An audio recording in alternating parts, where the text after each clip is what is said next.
Now Elijah the Tishbite of Tishba in Gilead said to Ahab, as the Lord, the God of Israel, lives, before whom I stand, there shall be neither dew nor rain these years, except by my word. And the word of the Lord came to him, depart from here, and turn eastward, and hide yourself by the brook Cherith, which is east of the Jordan.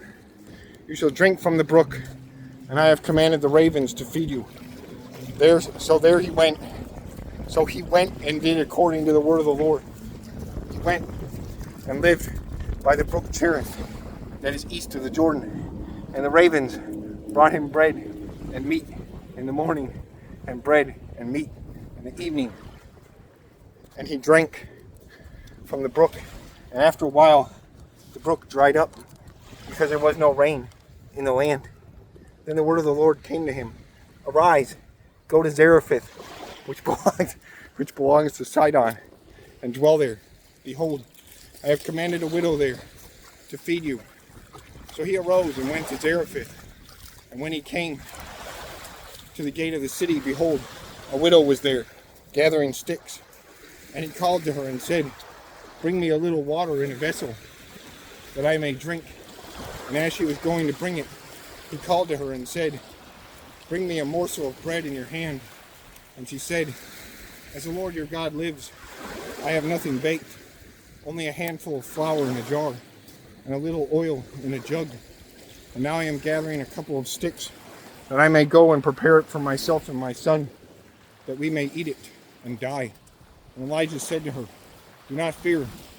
Go and do as you have said, but first make me a little cake of it and bring it to me, and afterward make something for yourself and your son.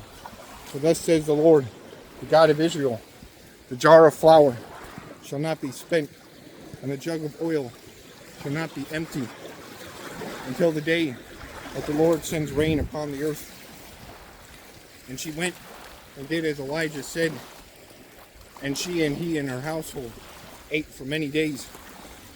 The jar of flour was not spent, neither did the jug of oil become empty, according to the word of the Lord that he spoke by Elijah.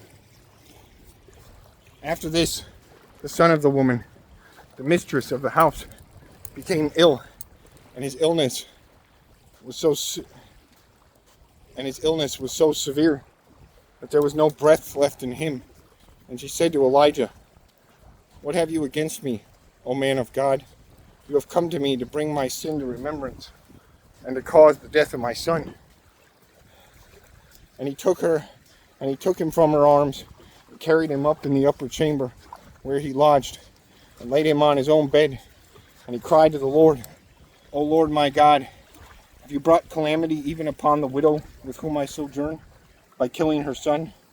Then he stretched himself upon the child 3 times, and cried to the Lord, O Lord my God, let this child's life come into him again. And the Lord listened to the voice of Elijah, and the life of the child came into him again, and he revived. And Elijah took the child and brought him down from the upper chamber into the house, and delivered him to his mother. And Elijah said, see, your son lives. And the woman said to Elijah, now I know that you are a man of God, and that the word of the Lord in your mouth is truth.